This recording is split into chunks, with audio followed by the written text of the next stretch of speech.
Davante Adams and Aaron Rodgers on the same page on social media. But why this particular page, and how nervous should it make Packers fans? The Cleveland Browns are almost back. How crucial will Odell be to Cleveland's Super Bowl chances? And haters will say this is photoshopped. And people who don't know how Photoshop works. Tom Brady having some fun with the jugs machine. And with that, we say good Monday morning, everyone. Welcome to a great show here on First Things First. Joy Taylor, my girl Joy's in for Nick today. We got Brandon Marshall, Kevin Wilds. All right, Brandon. Oh, it's going to be a better show. No Nick. We have Joy Nick. in. We have Joy. How about, let's go. How about this video? Does this not spell back-to-back titles for you? Just seeing this right here. Oh, the yeah. Bucks are ready. Brady's ready. Oh, are yeah. you in? Going, back to back. Yes, it is. Let's go. Let's go. Brandon believes. All right, we're going to start with something much less impressive than what Brady did. It's what Team USA did. Team USA basketball playing their Olympic opener against France. Remember those shaky exhibition games that we watched? Well, it carried over to yesterday as they failed to beat the French team. Stunning loss for Team USA. Their first Olympic loss since 2004. Friends was still on the air at the time. Friends! The French finished the game on a 16-2 run while Team USA missed their final 9 shots. Not great when Evan Fournier outscores KD, Dame, and Booker combined, guys. Brandon, I'm going to start with you. What is your level of concern for Team USA after dropping their opener to France? I'm extremely concerned, but I'm also torn at the same time. I keep going back to Kobe Bean Bryant's comments back in 2019 where he says, listen, guys, don't be surprised. Everyone else is catching up to us. We're not going to be able to run the world like we used to when you talk about basketball. Coach Popovich, he keeps saying the same thing. Guys, look, don't be surprised. When you lose, you should be disappointed, but don't be surprised. The French are a really good team. For some reason, Joy, we can't seem to beat the French. Go back to 2 years ago. You go back to a couple nights ago. We just can't beat them. Look, in the fourth quarter, the last 2 times we played them, we've been in a perfect position. Then they go on these amazing runs. 2 years ago, they go on a 22-5 run in the fourth quarter to close us out. And then they go on a 16-5 run in Tokyo to close us out. I don't understand what the problem is. I understand that we have the best players, but it seems like we don't have the best team. And so moving forward, they still have a chance. They still have 2 games left in this pool to make it to the medal round. And if they get there, then they still can have exactly what they came for. But right now, you should be concerned. KD doesn't look like KD. Drew Holiday stepped in, and Drew Holiday looked good. But Dame Lillard and Levine, they seem to be trying to figure out, like, who am I? How do I fit in this team filled with superstars? I don't understand it, Joy. Coach Popovich needs to get his thumb on this thing ASAP. I agree. I'm also extremely concerned. I do think that there are a lot of reasons for this other than just the rest of the world is catching up with us, which Kobe was correct. They are. Now, we don't want to hear that as Americans in the greatest country in the world and we run everything, but it's true. And it's really a good thing for the game of basketball, and it is a big result of the greatest men's basketball Olympic team, which was the Dream Team, which really made basketball a international sport and brought a lot of attention, and that's why all of these NBA players are doing so well for their countries, Luka being one of them, which we'll talk about in a little bit. But there are some legitimate reasons why Team USA is struggling, and you mentioned the exhibition games, which were concerning, but we kind of were like, well, you know, they're trying to get some continuity together. We'll see. Maybe they weren't in shape. Popovich had all these reasons. Well, the whole team hasn't really even been together. Booker, Middleton, and Holiday just got there a few hours before the game. We added how many new pieces because of all the COVID issues.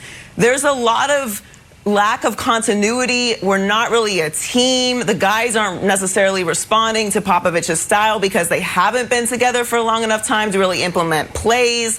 And no matter how great all these individual players are, which we do have the greatest collection of players on Team USA, they're not a team yet. I don't buy into that they don't have the the national pride and desire to win. And not only are these guys professionals and the best in the NBA, some of the best players in the NBA, but they also are playing for the Olympic team for a reason. They care about winning. They're not going through all of the stress and trouble and travel of going to the Olympics, especially in a year like this, to just go mail it in. But I do think there are legitimate reasons why they're struggling. Yeah, so I think you're 100% right, Joy. I think the biggest reason, you touched on it, is consistency. Like, the rest of the world is committed to winning international basketball tournaments, and we are committed to playing musical chairs. So the team that just beat us yesterday had 4 of their 5 starters also played in the 2019 FIBA World Cup. Here's who we had playing in the 2019 FIBA World Cup. Here's our squad. Derek White, Donovan, Joe Harris, Marcus Smart, Harrison Barnes, Jaylen Brown, Mason Plumlee, Miles Turner, Brooke Lopez, Kemba, Tatum, and Middleton. Only Tatum and Middleton are still on the team. Meanwhile, France has their core 4. It's Gobert, Gobert, Batum, Fournier, and DeColo. So while we sort of keep on switching our teams, every other team keeps their core guys. Australia kept their core guys. That's why they beat us in the exhibition game. And I know that there's an argument like, well, we're so good, you know, we can make up that gap. Here's what Coach Pop said. If we can throw up the quote panel on Coach Pop, they said, because we've had so little time together, just like Joy was saying, Pop said, because of the truncated nature of Team USA's training camp, the offense would be based on concepts instead of set play. So look, I like a good concept, you know, if we're in philosophy class, but I would prefer to have plays, which, Brandon, these other teams have. So we're still sort of piecemealing it together. The other teams are sort of this unified group that's been playing together for years in these international tournaments. Yeah, but I'm not buying that. Concept should work. I mean, yes, you don't have this core group of guys playing basketball together, you know, in FIBA and, you know, year round. But at the end of the day, these guys are extremely familiar with each other.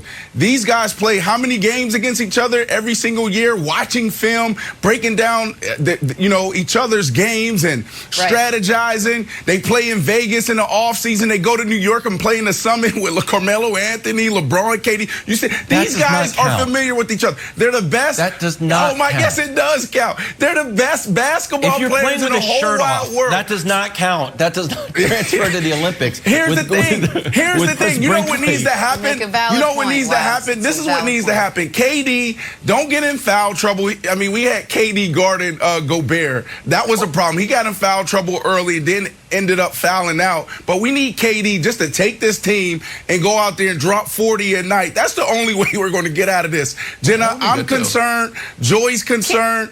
Wild seems to be concerned. Look, we don't need plays. We don't need that. We just need the best players in the world just putting the basketball in the hoop. That's what we need.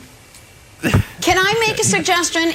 Joy, how much of this do you place on Pop? Pop is supposed to know it all. Even if he's selling concepts instead of plays, if there's anyone that can sell the concepts, it's Greg Popovich. How much blame do you put on the shaky exhibition games and what happened against France on Greg Popovich?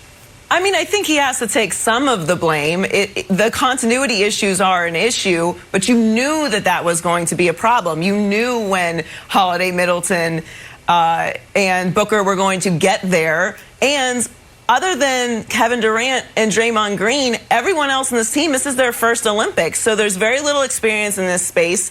There's very limited experience together. And you knew all this going in. And also, this is Popovich's first Olympics as well. So even though Popovich is a legend and obviously a very highly respected coach, or he wouldn't be there, I think that there are some major gaps in how all this is going to come together. Now, I don't think we need to completely panic just yet. It's definitely, I'm extremely concerned because moving on, the teams are going to get better and they're coming with a lot of continuity. But, you know, we have Iran on Wednesday and then Czech Republic on Saturday. Win those 2 games and then start getting things rolling. Look, we talked about the Brooklyn Nets a lot this season, and a big problem that we talked about was they didn't have any continuity. They were the super team this year, and they didn't have a chance to play together. This is not a concept that is foreign to basketball, that you guys need to be on the court together even though you're great players.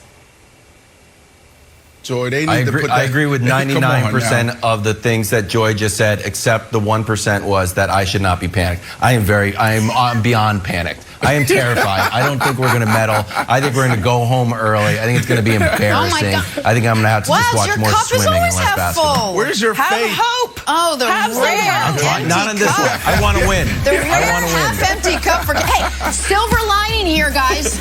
This is just group play. Joy mentioned it. They can redeem themselves Wednesday. They'll take on Iran. But again, it gets harder from here. All right, let's switch gears. Talk some football now. What is going on with Michael Thomas down in New Orleans? We'll fill you in. But first, Tom Brady setting the internet abuzz with his pinpoint accuracy. Ready?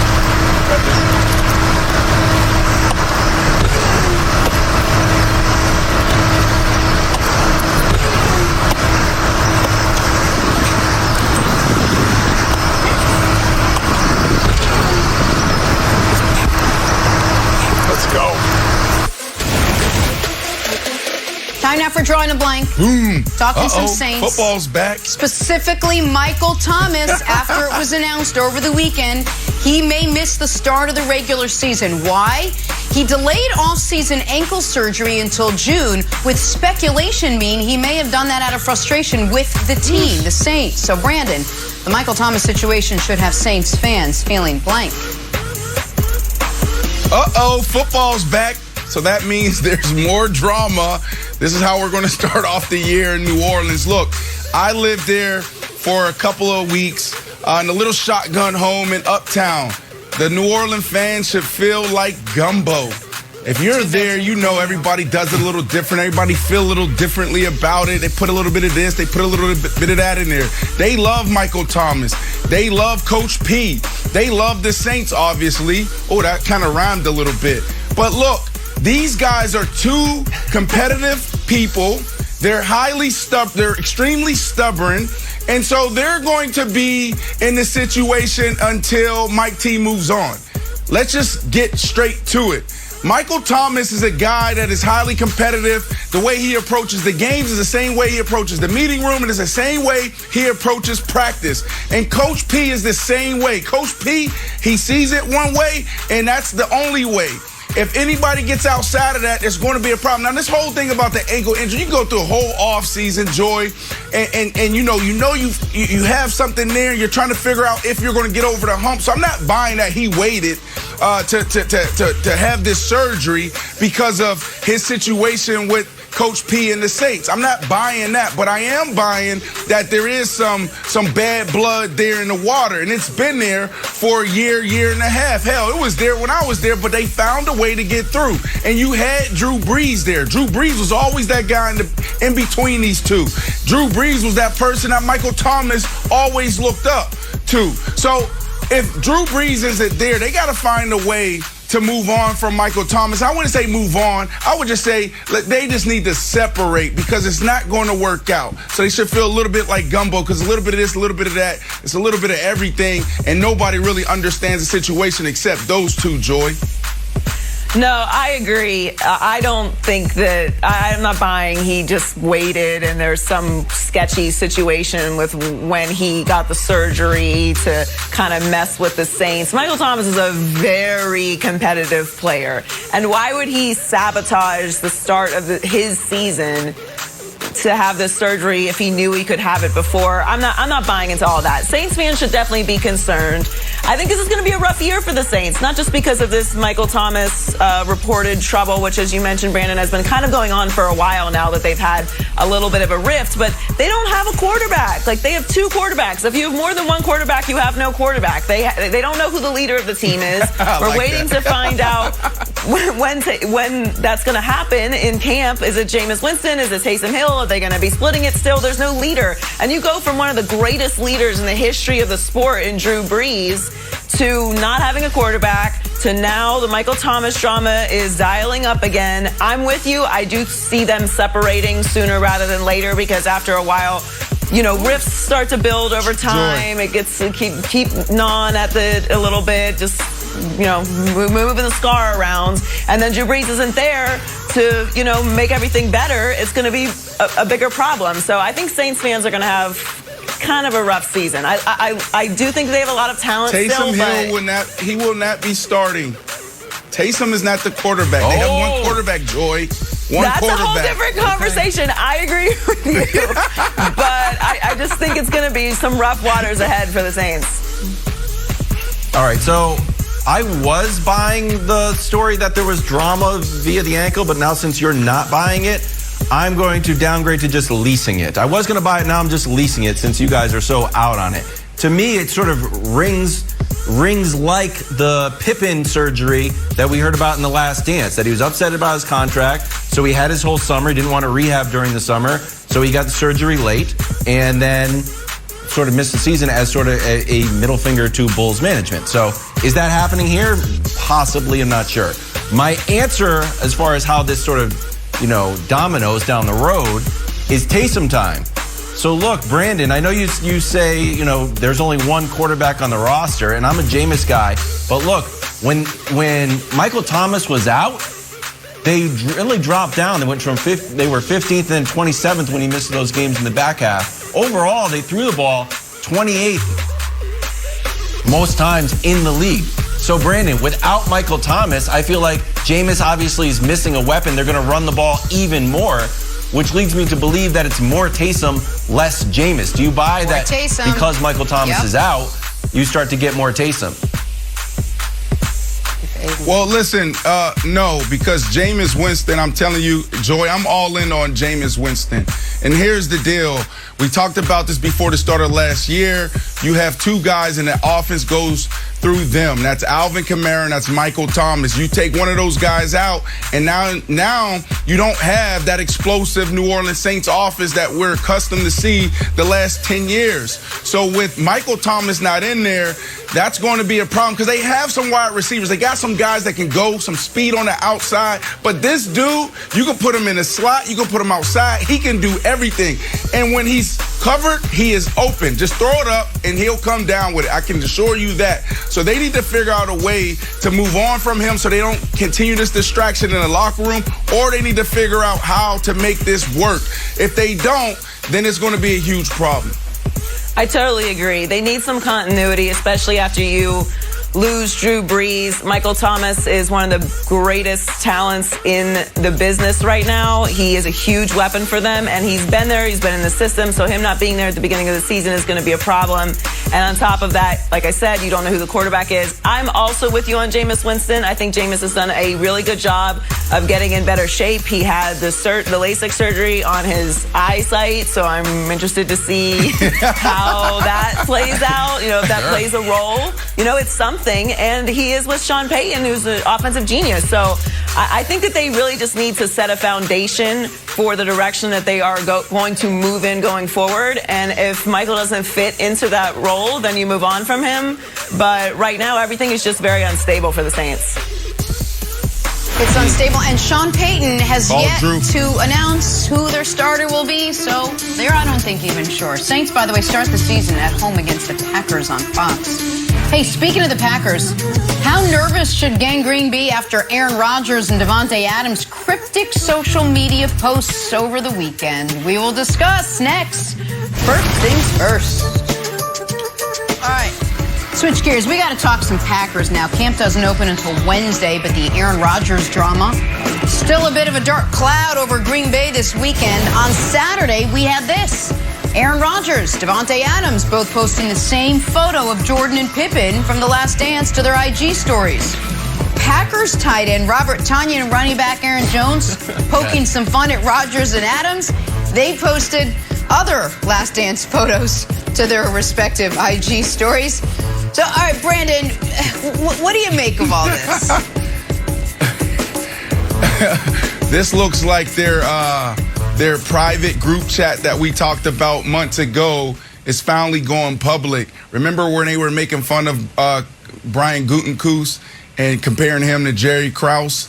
It seems like that's happening, in a public way right now. But look, who knows? It was the last dance last year for these guys. Is it this year? Nobody's going to know until Aaron Rodgers reports to camp and he publicly he faces everyone publicly. That's what he has to do. We don't know. I mean, like the guy wanted out, then he said, no, I want to stay. Or, nobody knows, Joy. We need to see this guy stand in front of 50 cameras and reporters and people on the beat and tell us what he wants. That's what we need. Yeah, Wiles, you've been talking about this for months. When are we going to have Aaron Rodgers tell us? We want to hear from your mouth, Aaron Rodgers. We got to stop this madness right now. We want football back. We don't want the drama, Joy. It's so passive aggressive.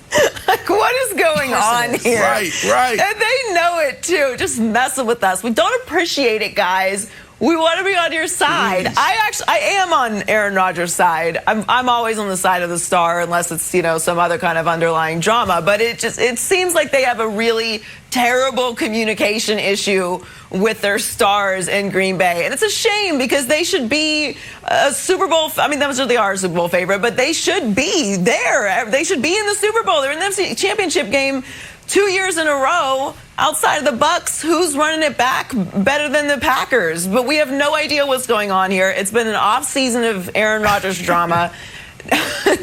Now you're adding Davante Adams to it. And is this legitimate? We got a report last week that the communication had stopped between them on the contract situation with Davante, which I think is something. Now, we're going to find out if everyone's going to be at training camp and if they're going to play this season. I do think this is going to be the last dance for Aaron Rodgers and possibly Davante in Green Bay, and I blame the front office there. This should never be this bad. It's not that hard. Okay. You can't win without stars. You got to figure out a way to make it work.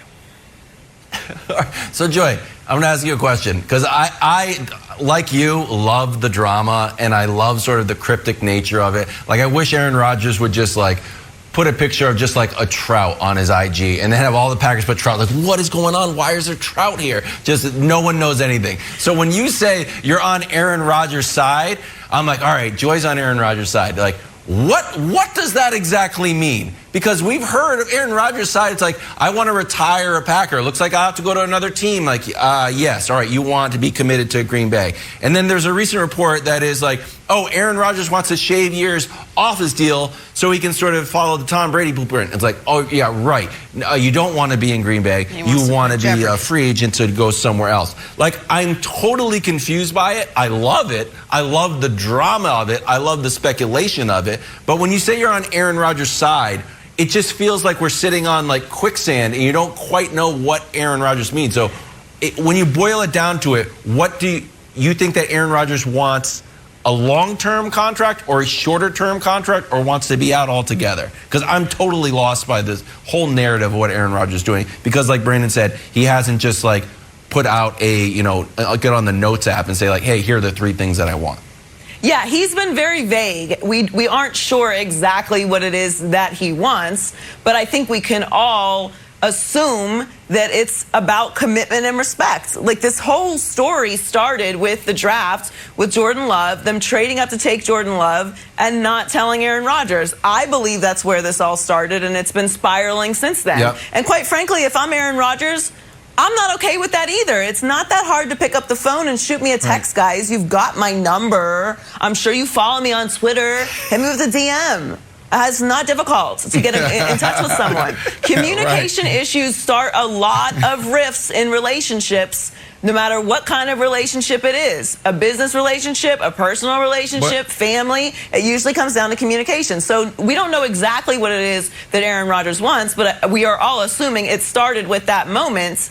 And I just don't believe it's that hard to give Aaron Rodgers the respect to tell him, hey, we're looking into drafting a quarterback, just a heads up, And if he doesn't like it, you guys run the organization, you can make that choice.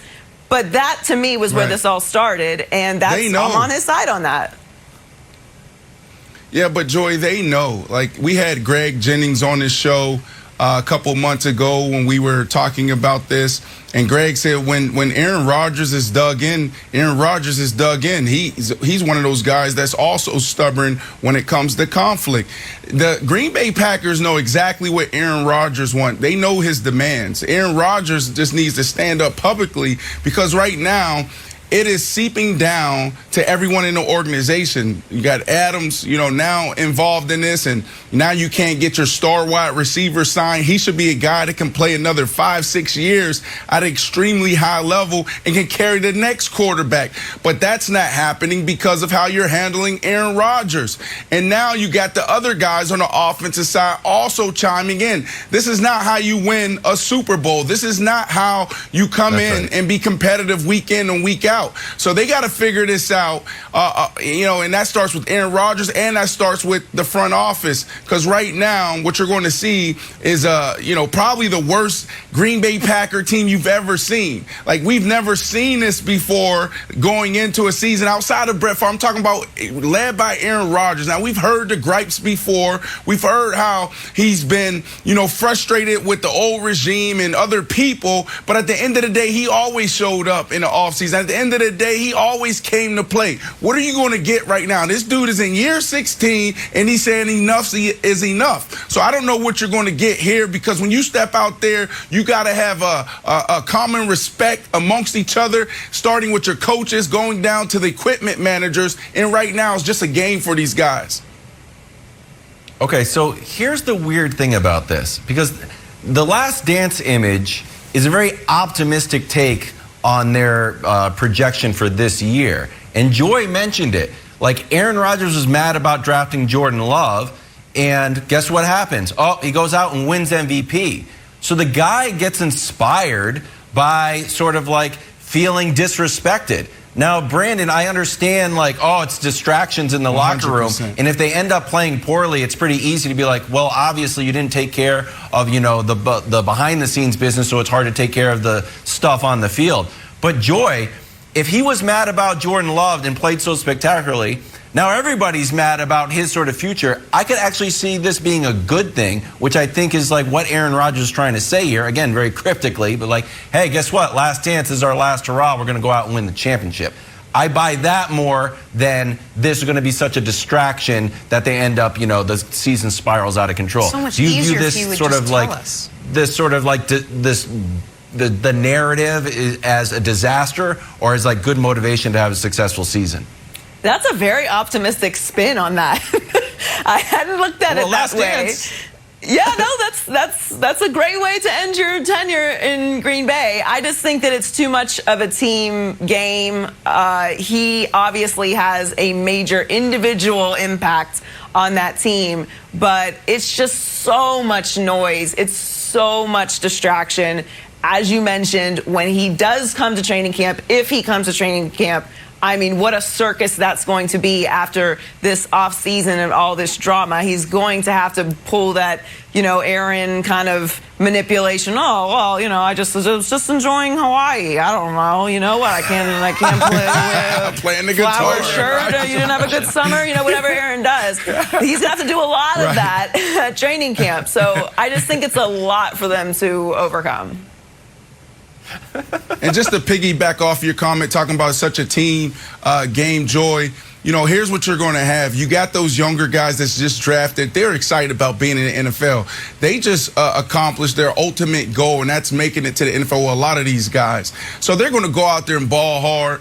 They're going to go out there. They're going to listen to the coaches. Then you got those other guys, those veterans who are playing for their futures. They're playing to make the team. They're playing for their second contract or that next big contract or their first big contract. So you're going to get that. But here's the problem is Aaron Rodgers and Adams, they're the leaders of this team. No doubt about that. So what happens is when it gets tough and it gets sticky, or is Aaron Rodgers and Adams, are they staying a little extra? Are they having meetings on their day off on Tuesday? Like, that's what you don't get when you're in this limbo year. If these guys want to be out and they are so frustrated with this organization, you're not going to get the extra. So you're going to go out there. Aaron Rodgers is going to be prepared. He's going to ball, but you're not going to get the extra. And inside that extra is where you beat the Seattle Seahawks, where you beat the Tampa Bay Buccaneers. Jump in, go ahead, please. So here's the weird thing about it, and it's why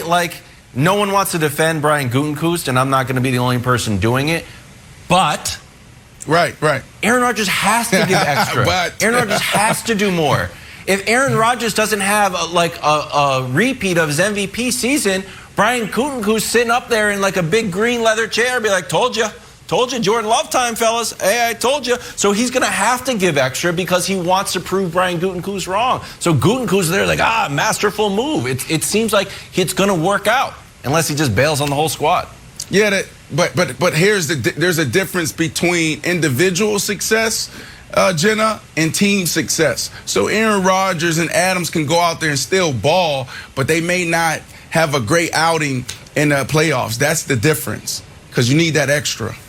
Aaron Rodgers, why don't you just tell us what you want to do? Maybe it would be easier, but then we wouldn't have 15 minutes deciphering a cryptic message. We're back talking Team USA's shocking loss in the Olympic opener. Is it already time to hit the panic button? We got our guy Chris Broussard joining us next. First things first, on a beautiful Monday morning here in New York City.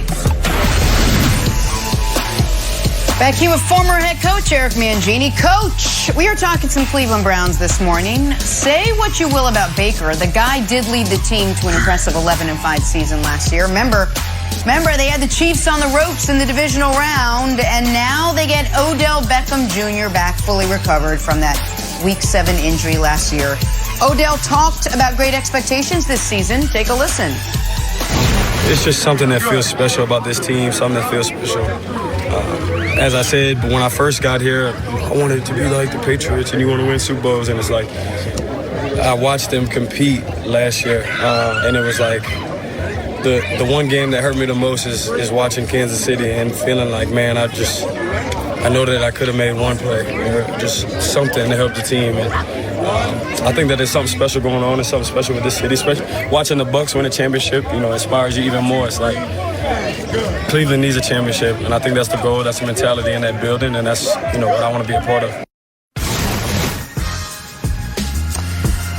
All right, Brandon, do you consider the Browns a real Super Bowl contender this season based on what they did last year, based on getting Odell back, based on the improvement Baker made, all of it put together? You know what? No, I don't, because of that quarterback, number 6. And it's not because look, I Nick and I go back and forth all the time, Coach, with what we believe Baker Mayfield is and what he can accomplish. But I just don't think he is there yet to be able to lead and manage all the stress on that offensive side. Like, look, he ascended last year. He played well. He protected the ball. Can he do that this year? We will see. But here's the thing. This offense, this team is set up nicely. Defensively, all their moves and all their plays that they made this offseason was on the defensive side. They are now going to go from the 17th ranked defense possibly to the top 10. We will see. Add Clowney, add a safety. We will see if that defense can hold up just a little bit longer. Now, on the offensive side, you already had what you needed. All you needed was Baker Mayfield. All you needed was for him to protect the ball. But here's the problem. You have Jarvis Juice Landry and you have Odell Beckham Jr. on that side with the number 3 rushing offense in the NFL. Why is that a problem? Because wide receivers, they want to touch the ball. They want to be involved. And what we saw last year, we saw the offensive coordinator, we saw the head coach, Stefanski, protect this quarterback and also lean on the run game. That's great. But if you're going to do that, you need to make sure those wide receivers can get some early touches within that offense early on. If not, you're going to see guys on the sideline frustrated. And then in the locker room, in a huddle, you're going to see guys bickering and you're going to see guys frustrated. And that starts to deteriorate everything you're doing. So do they have the formula? Yes. But you have guys out there that want to be involved. And if Baker Mayfield can't manage all of that and Kevin Stefanski can't manage all of that, then it doesn't matter who you brought in on the defensive side. It doesn't matter what Kareem Hunt and Chubbs will do with the ball. It doesn't matter at all, because you're going to need those guys to buy in and be there when you need them in the fourth quarter when the game is on the line and it's 3rd and 3 and you got Odell backside and he's one-on-one, because now they loaded the boxes. They loaded the box because it's 8 men in the box, and Kareem Hunt and Chubbs has been crushing them all day, and now you got to go to your guy on the slant route. You got to go to your guy on the back shoulder, and you need him to be there mentally. And last year, that wasn't the case before he went down. So, Coach, I love the makeup of this team, but I don't know if everybody's bought in right now. Well, I disagree to some extent, Brandon. I really like what I'm hearing from Cleveland, and it's so different than the last time they went to the playoffs and they had success. They're talking about managing expectations. They're talking about running their race. It's humble. It's understanding that you don't get to start where you finish. It's so radically different than the last time they had success. And you hear Baker talking about the importance of leadership and chemistry. It's so different than worrying about what the media is saying about him or his haters or whatever other issues he used to get caught up in. And even in Odell's voice, he's not talking about, I need to make 100 plays. He just wanted to make one play. And that chemistry, that selflessness, that willing to sacrifice that perspective, to me, that's the mark of a team that's maturing. And when you look at what they had to deal with last year, a new coaching staff, all of the COVID restrictions, so they couldn't work together, a terrible start in Baltimore, and they kept getting better. Now they're in year 2. They've got continuity. They've got one of the best offensive line coaches in the NFL. And to me, it's different. It feels different. It sounds different. It sounds mature, and that gives them such an opportunity to build on what they did last year. I agree, Coach. I say that with just a little bit of hesitation because I'm trying to shake this image and experience of the Cleveland Browns for so many years. But I agree. Kevin Stefanski came in and just quieted everything. It was so much noise and so much chaos in Cleveland. And I can't put a lot of that on Baker. I mean, how many coaching staffs has he been through since he's been there? Coach of the year last year. They're built to win this division. They added pieces on defense, as Brandon said. They focus on the run game. Baker is taking massive steps up at managing and distributing the ball. I don't think that Odell and Jarvis are going to have that wide receiver, I need all of the catches thing, because the mentality in Cleveland is we're all in on this together. It's a united messaging. Joy. It's different. It's different. I know I'm probably being optimistic here. Well, look, Odell isn't the same Odell that we're talking about from New York. Like, his brand is the same, sure, but this is a different Odell now. This is a different team. And I do think that, he mentioned the Bucs. I think that what happened in Tampa really shook a lot of people around the league. A lot of guys sacrificed. They came together, and they were a team that had missed the playoffs for 12 seasons. So they really showed, if you get it together, if you have the talents and you put it with the leadership and everyone buys in, you can do amazing things. They should be an inspiration to teams around the league who've struggled for a long time, because Tom Brady came in there and they didn't get it together immediately either, but they figured it out. So I do think that the Browns should be contenders. On paper, they have a lot of talent. They have everything that they need. If they're able to take that step up, matched with a little bit of luck, which everybody needs to win a championship, I do think that they can be contenders. And they've got to win their division first, and that's entirely possible. Well, let me simplify it for everyone, Joy, because this is all I'm saying. Everything that's coming out sounds amazing, but we all know, and Coach knows this, it comes down to the chemistry. It comes down to teamwork. Hell, early on in my career, I was the guy that was disruptive.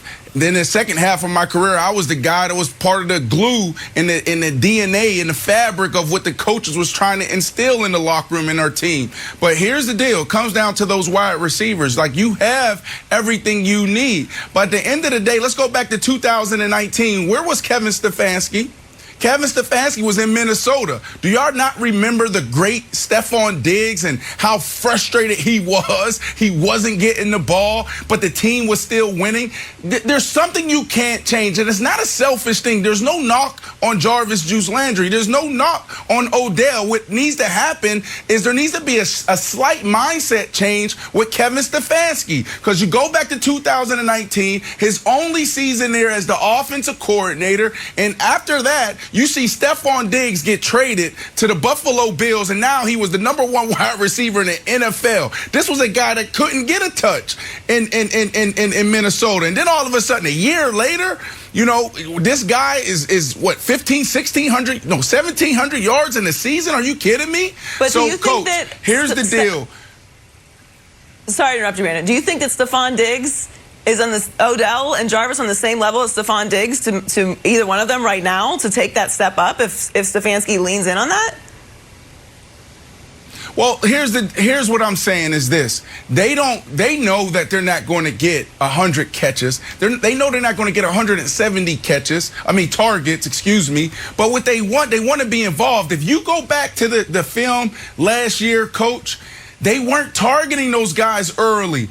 And then it wasn't until Odell went down that they start getting Jarvis involved. I'm not sitting here saying, all right, look, got to get these guys the ball. That's the only way you can win. That's not what I'm saying. I'm talking about managing the players and meeting guys where they're at.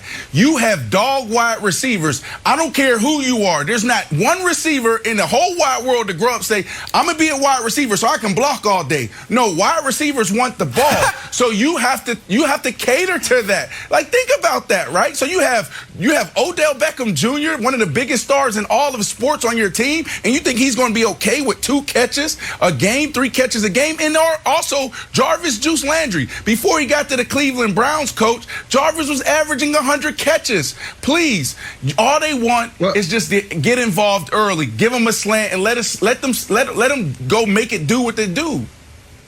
Jarvis Landry, to me, is an impressive guy. Watching him game in and game out, what I love about Jarvis is he will block. He will consistently block, and he has toughness when he does block, and he finds ways to get involved. He finds ways to contribute. And you talked about your career and how you became the glue eventually.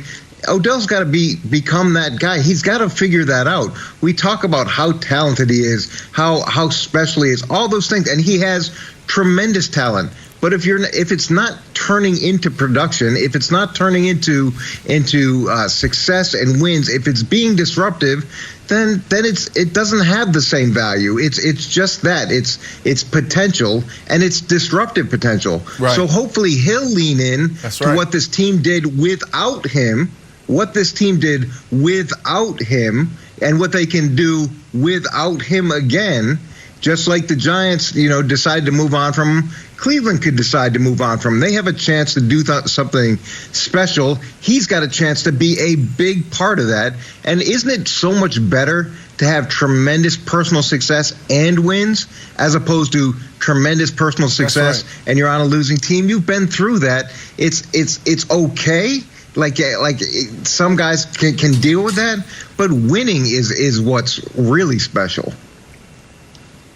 Okay, so this is all I would say to that, because we can talk about this for another 20 minutes, Coach. So I want you to call your guys out in Cleveland, and when Jarvis has 60 catches, Odell has 52 catches, and they collectively they bring in 1,200 yards, don't ask them boys to take a pay cut, because it's not on them, because we know who they are. We know they can go anywhere else and have 1,500 yards. Don't ask them for a pay cut. That's all I'm saying, Jenna. That's all I'm saying. And if they're opening up a box and there's a big ring inside of it, they won't care. They will not care. Did you see how happy those dudes? You see how happy those dudes in Tampa Bay were with that big, gigantic ring they had? Yeah, they won't care. I wish we could keep doing this talk. Oh my goodness. From one wide receiver to another, we head down to New Orleans. Michael Thomas and the Saints not on the same page. Is there trouble brewing in the Bayou? Discuss next. First things first on a Monday morning. August 5th on Fox, the NFL is back to catch Big Ben and the Steelers as they battle Zeke and the Cowboys. It's the Hall of Fame game. All the action on Fox. The Fox Sports app. Where's my pads? Where's my helmet? Corner, guys. Where's right my shoulder around pads? The corner. Your helmet, Where's I'm my sure, chin strap? is 8 inches to your left, buddy. Along with your Harden know it, jersey. Jenna. Time now You for know stories it. to start your morning. Sponsored by Ram Trucks, built to serve. Love a good truck. Talking some Cleveland Browns this morning. Say what you will about Baker. The guy led that team to an impressive 11-5 season last year. Remember, they had the Chiefs on the ropes in the divisional round, and now they get Odell Beckham Jr. back, fully recovered from that Week 7 injury last year, at least according to his Instagram, which I watch. Odell talked yesterday about great expectations this season. Take a listen. It's just something that feels special about this team, something that feels special. As I said, when I first got here, I wanted it to be like the Patriots, and you want to win Super Bowls, and it's like I watched them compete last year, and it was like the one game that hurt me the most is watching Kansas City and feeling like, man, I know that I could have made one play or just something to help the team. And I think that there's something special going on and something special with this city. Especially watching the Bucs win a championship, inspires you even more. It's like Cleveland needs a championship, and I think that's the goal, that's the mentality in that building, and that's what I want to be a part of. Look, he's saying all the right things. Brandon, do you consider the Browns a real Super Bowl contender? I do not, because there's a huge conflict in this organization and their identity. It's simple for me. Defensive, you have everything you need to get the job done. Let's not get it twisted there. I don't think they have enough to beat the Chiefs because defensively you have to be smart. You can't just have great players. You got to have smart players to deal with Patrick Mahomes. But on the defensive side, all the moves you made this offseason, Joy, it made you better, okay? On the offensive side, you didn't have to add much. You were already there. Baker Mayfield protected the ball. But here's the problem. The conflict is you've allocated over $40 million a year to the wide receiver position, and you run the ball. You're third in the NFL in rushing yards a game. Why is that a conflict? Because you have wide receivers that want to live up to that contract. They want to go out there and perform. It's not a selfish thing. It's like, why would you bring in Odell Beckham Jr. and a Jarvis Juice Landry and not get them involved? Now, their recipe to winning is there. Like running the ball and playing good defense and protecting the ball. They had that. But there's going to be these moments where you have these star wide receivers looking at the coach like, coach, it's 3rd and 3. I'm one-on-one with the number 3 corner on their roster. I can easily pick up the first down. I can easily do this. This is easy for Odell Beckham Jr. So, yes, these guys are saying the right things. They're professionals. They're getting better. They're savvy when it comes to the media. But at the end of the day, you got to get them involved. You saw the frustration with Jarvis Landry last year and Odell when they were winning. You think it's going to change? And everybody's going to be looking at these guys this year, Joy, and saying, oh, they're selfish. Oh, they're selfish. No, they're not. Then what you should have done, you should have went out there and paid a wide receiver $10 million to do what you're asking them to do. You're going to pay these guys $20-something million a year to go out there and block? Absolutely not. So there's an inherent conflict in that organization right now. And if Kevin Stefanski doesn't change his ways, it's going to implode. Joy, the last thing here, 2019, where was Kevin Stefanski? He was in Minnesota, and they were rolling throughout that year, off and on. And what ended up happening? Stephon Diggs was on the sideline frustrated. He ended up getting traded after. So now you have Kevin Stefanski with 2 Stephon Diggs, and let's see what happens this year.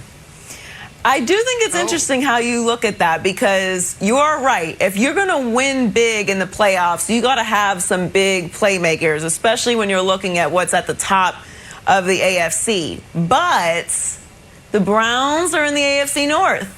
And you got to have a good defense, and you got to have a running game, and you can't turn that ball over, because that division is going to make you pay for that. So they are designed to win within their division. And we saw what happened when the Steelers didn't have a run game last year and asked Ben Roethlisberger to throw it 557,000 times a game. Didn't work out well for them, especially in that playoff game.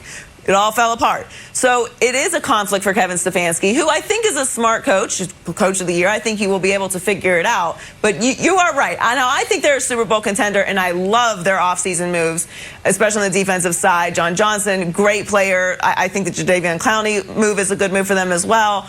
But you are right. You're going to have some big playmakers. You're going to have to get them involved so that they have the confidence and they're lubricated in that space. You're not just randomly throwing it to them. But I do think that the way that they play will win the division, and that's where you have to start the process. So I like the messaging. I like the culture that they're building there. But you may be honest. You may be honest something, Brandon. You might know a thing or two about wide receivers. Brandon always when you have a hammer, the whole world's a nail. When Brandon's wide receiver, the whole world is a bubble screen in the beginning of the game to get me going. So. Right. I understand the idea that you want the guys in rhythm and you want them feeling involved. And if you get a target, then you'll sort of be more involved in the game. Everybody's emotional. I understand it. But optimistically, Brandon, when they had a play against the Cowboys where they gave Odell the ball on a shifty play and he ended up scoring, I was like, oh my God, you should do that more often. But what if it doesn't work? What if you throw this little bubble screen out to Odell and he gets blown up for a 2-yard loss?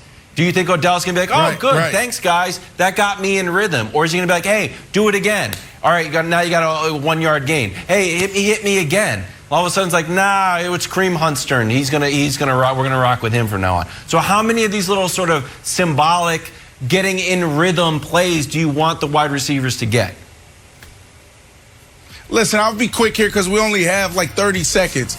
Wide receivers don't care about that. They don't care about running the ball. They're wide receivers. They want to catch the ball, Jenna. That's what they want.